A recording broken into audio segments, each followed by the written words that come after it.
क्या तुम्हारे mummy papa में झगड़ा होता है? बोले महाराज रोज झगड़ा होता है, उसी की तो पिक्चर हम अपने आप में। जैसा आप चाहते हैं कि मेरा बच्चा एक आदर्श बच्चा बने, तो माँ बाप से निवेदन है कि तुम्हें भी अपने जीवन में कुछ आदर्श स्थापित करना होंगे। यदि आपका जीवन अच्छा नहीं है, आपके जीवन में यदि पवित्रताएं नहीं है, आपका जीवन यदि अनुशासित तो मर्यादित नहीं है, तो ख्याल निकाल दीजिए कि आपकी औलाद मर्यादा पुरुषोत्तम राम बन करके खड़ी होगी। ये केवल एक ख्याली पुलाव है। हमें आज के बच्चे इतने होशियार हैं, इतने होशियार हैं कि जो अकल तुम लोगों को 18 साल में आई है, वो अकल बच्चों को 5 साल में आ गई है। ध्यान रखिए, इतनी आज एक्स्ट्रा हो गई है आज की ये जनरेशन, इतनी ज्यादा आधुनिक हो गई है, इतनी ज्यादा आगे बढ़ चुकी है युवा पीढ़ी। मैंने एक बच्चे से पूछा, वही 10 साल का बच्चा होगा, मैंने कहा एक बात बताओ, अपने देश में एक कानून है कि लड़के की शादी की उम्र 21 साल हुआ करती है और लड़की की उम्र 18 साल हुआ करती है। मैंने कहा बच्चे बताओ ऐसा क्या होता है? बड़ा प्रतिभाशाली बच्चा रहा, उसने कहा महाराज बताओ। मैंने कहा हाँ। बोले ऐसा इसलिए होता है। मैंने कहा उसकी उम्र भी 21 साल क्यों नहीं रखी है? बोले इसलिए नहीं रखी कि जो अकल लड़कों को 21 साल में आती है, वो अकल लड़कियों को 18 साल में। कितने होशियार बच्चे हो गए मेरे भाई। एक टीचर ने बच्चे से पूछा कि बेटा बताओ पैजामा एक वचन होता है कि बहुवचन होता है? बच्चे ने कहा सर जी ऊपर से एक वचन होता है, नीचे से बहुवचन होता है। बहुत होशियार पीढ़ी हो गई है ये, इतनी होशियार हो गई है। ऐसे ऐसे प्रश्न करते हैं ये बच्चे कि हमारे पास कोई उत्तर।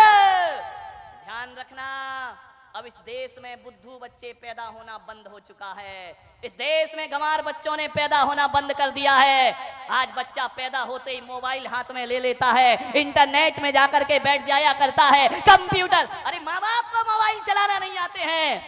बच्चे से कहते हैं बेटा बच्चा पप्पू इसमें कुछ डाउनलोड कर दे, बच्चा कहता है बुद्धू रहा, तुम्हारी जिंदगी ऐसे ही चली गई। ध्यान, बड़े होशियार हो गए ये बच्चे, बहुत होशियार। इन्हें सिखाने की जरूरत नहीं है, बहुत सोच सीख चुके हैं। एक बच्चे ने पूछा, एक टीचर ने पूछा कि बच्चे जरा ये बताओ कि गंगा कहां से निकलती है और कहां जाके मिलती है? बच्चा बड़ा होशियार था। बच्चे ने कहा हमारे पिताजी ने कहा है कोई कहीं से निकले किसी से मिले तुमको कुछ लेना देना नहीं है, इस लफड़े में बिल्कुल मत पड़ना, कौन कहां से मिला और कहां किससे जाकर के मिला। एक बच्चा और था, बोले मैं बताऊं? बोले बताओ। बोले गंगा दोपहर को 12 बजे अपने घर से निकलती है। और कौन बोला? उमेश भिंडी से जाके मिलती है। ध्यान रखिए, विचार करें। यहां बहुत होशियार हो गए हैं बच्चे। कितना भी सिखाओ ये सीखने वाले नहीं हैं। एक माँ बाप मेरे पास आए, बोले महाराज हम बच्चे को जो सिखाते हैं वो उल्टा ही करता है। मैंने कहा ध्यान रखो, ये पीढ़ी बिल्कुल नहीं सीखेगी, सिखाने के तरीके बदलना पड़ेंगे हमें। एक पति पत्नी मेरे पास दर्शन करने आए,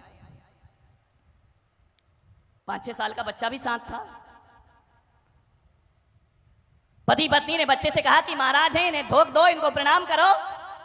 बच्चा धोख देने को तैयार नहीं। माँ बाप ने उसका सिर पकड़ा और मेरे पैरों में रख दिया। अरे मैंने कहा ये क्या अत्याचार कर रहे हैं आप? बोले अत्याचार नहीं कर रहे महाराज, संस्कार दे रहे हैं। मैंने कहा धत्तेरी की संस्कार?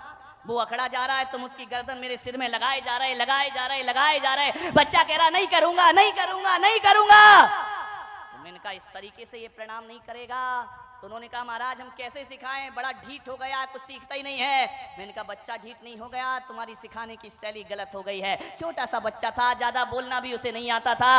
माँ बाप से मैंने कहा एक काम करो, तुम दोनों जरा हाथ जोड़ो। माँ बाप ने हाथ जोड़े। मैंने कहा अब तुम नमोकार मंत्र पढ़ो। माँ बाप नमोकार मंत्र पढ़ने लगे। छोटे से बच्चे ने देखा कि मम्मी पापा हाथ जोड़े हैं, उसने भी झट से हाथ जोड़ लिए। अब नमोकार तो उसे आता नहीं था, वह मुंह से बुदबुदाने लगा और चलाने लगा। अब मैंने कहा तुम दोनों प्रणाम करो। माँ बाप ने प्रणाम किया और बच्चे ने भी प्रणाम कर लिया। एक बात याद रखना, ग्वालियर वालों में आपसे इतना ही कहना चाहता हूँ, ये बात कहने का इतना ही मेरा मकसद है कि ये पीढ़ी 21वीं सदी की पीढ़ी ये सिखाने से नहीं सीखेगी, ये दिखाने से सीखा करती है। अरे जैसा तुम करोगे वैसा बच्चे करेंगे, जैसा तुम दिखाओगे बच्चे वैसा ही। अब सिखाओ मत, इन्हें करके कुछ दिखाइए। यदि आपने दिखा दिया, मालूम है बच्चे कैसे होते हैं? ये जो कैमरा लगाना मेरे सामने, टीवी का कैमरा, कभी छोटे बच्चों को देखना जो पलंग पे लेटा रहता है, वह बोलता कम है, वह देखता ज्यादा है। छोटे बच्चे किसी भी चीज को बड़ी टकटकी लगा करके देखा करते हैं। हमारी पलकें झपक जाएं लेकिन बच्चों की पलकें नहीं झपका करती हैं, बड़ी टकटकी लगा के देखते रहेंगे देखते रहेंगे। आप सोच रहे हैं कि ये देख रहा है, अरे वो देख रहा नहीं, वो इस कैमरे की तरह निगाहें टकटकी लगा करके देख रहा है। और जो जो बच्चा देख रहा है वो उसके दिमाग में रिकॉर्ड होते चले जाता है, और जो जो रिकॉर्ड होता है वही उसका व्यवहार। अभी कैमरा मुझे देख रहा है, बिल्कुल टकटकी लगाए, यहाँ वहां नहीं देख रहा है, और अभी कुछ नहीं बोल रहा, चुपचाप खड़ा है। और जब मैं चुप हो जाऊंगा फिर ये बताएगा कि मैंने कैसा एक्शन किया, मैंने क्या बोला। अरे कैमरा अपनी तरफ से कुछ नहीं बोलता, जो बोलता है वह हमारे को देखकर बोलता है। और बच्चे अपनी तरफ से कुछ नहीं सीखते, जो भी सीखते हैं वह परिवार को देख करके सीखा करते हैं, हमारे व्यवहार को देख करके सीखा करते। हमारे घर में कैसा व्यवहार, एक पति बार बार झुंझलाएगा, बात बात पर उत्तेजित होगा। मैं आपसे पूछता हूं, सोचो बच्चा क्या रिकॉर्डिंग करेगा। एक बात ध्यान रखिए, जब तक औलाद नहीं हुई है तब तक जो करना है कर लो, और जिस दिन किसी औलाद को जन्म दे दो तो माँ बाप बनने का रोल अदा आपको करना चाहिए, शिक्षक बनने का रोल अदा आपको करना चाहिए। माँ की गोद बच्चे की प्रथम पाठशाला हुआ करती है। स्कूली ज्ञान के भरोसे मत रहना, स्कूलों में तो केवल डिग्रियां पकड़ा दी जाएंगी, स्कूलों में डॉक्टर बनाया जाएगा, इंजीनियर बनाया जाएगा, वकील बनाया जाएगा, स्कूलों में आईएएस आईपीएस अफसर बना दिया जाएगा। लेकिन ध्यान रखना, स्कूलों में डिग्रियां मिलेंगी, तुम्हारे बेटे को डॉक्टर इंजीनियर बना देंगे, लेकिन एक बात ध्यान रखना, स्कूल की शिक्षा डॉक्टर और इंजीनियर बनाती है, माँ बाप की शिक्षा एक अच्छा इंसान बनाया करती है। आप अपने बच्चे को अच्छा इंसान बनाइए, एक आदर्श व्यक्ति बनाइए। कैसा जीवन है? एक दादाजी को बच्चा जवाब दे देता है, क्या संस्कार है आपके घर में? विचार करिए, सोचिए आप। एक दादाजी को बच्चा जवाब दे रहा, मैंने दादाजी से कहा कि दादाजी ये जवाब दे रहा है आपको। बोले क्या करूं महाराज, सुनता ही नहीं है, एक बोलो तो हजार सुनाता है। मैंने कहा तुम कैसे दादाजी हो? बोले महाराज पूरे जीवन में मेरे बच्चे ने कभी मुझे जवाब नहीं दिया होगा, जो पोता मुझे जवाब देता है। मैंने कहा एक काम करो, जब ये तुम्हें अनर्गल बोले हो, जब तुम्हें जवाब दे, एक चांटा गाल में जोर से बच्चे को मार देना चाहिए। बोले महाराज कई बार मन होता है लेकिन मारने की हिम्मत नहीं होती। मैंने कहा क्यों? बोले मुझे डर लगता है कि बच्चा पलट के मुझे चांटा ना मार दे। आप सोचिए, विचार करिए, क्या संस्कार दिए हैं आपने? अरे तुम्हें दादाजी होने का हक किसने दे दिया कि एक पोते से आपको डर लगता है? नहीं मेरे भाई, ऐसे बच्चे एक आदर्श व्यक्ति तो नहीं बन सकते हैं।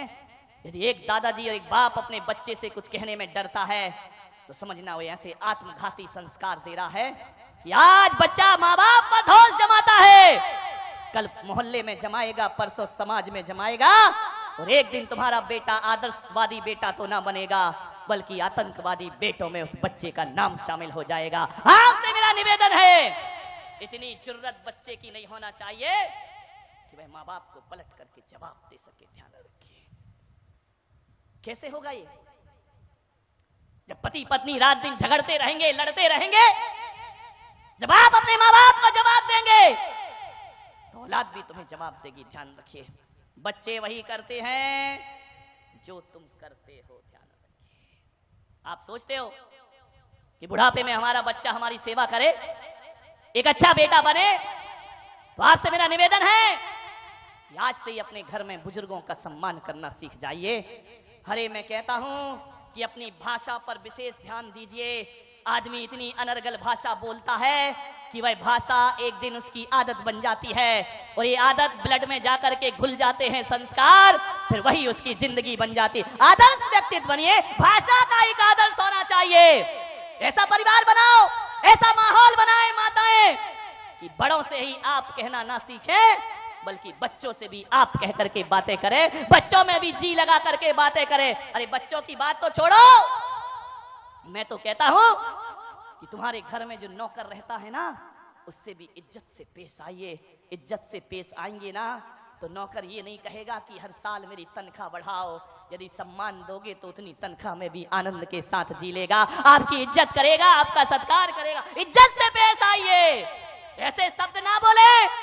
मैं बड़े आदर के साथ बहुत बहुमान देता हूं कि जैन समाज में एक समाज ऐसी है जिसने आज भी अपनी भाषा की सभ्यता नहीं खोई है और इतनी अच्छी भाषा उनके घरों में बोली जाती है।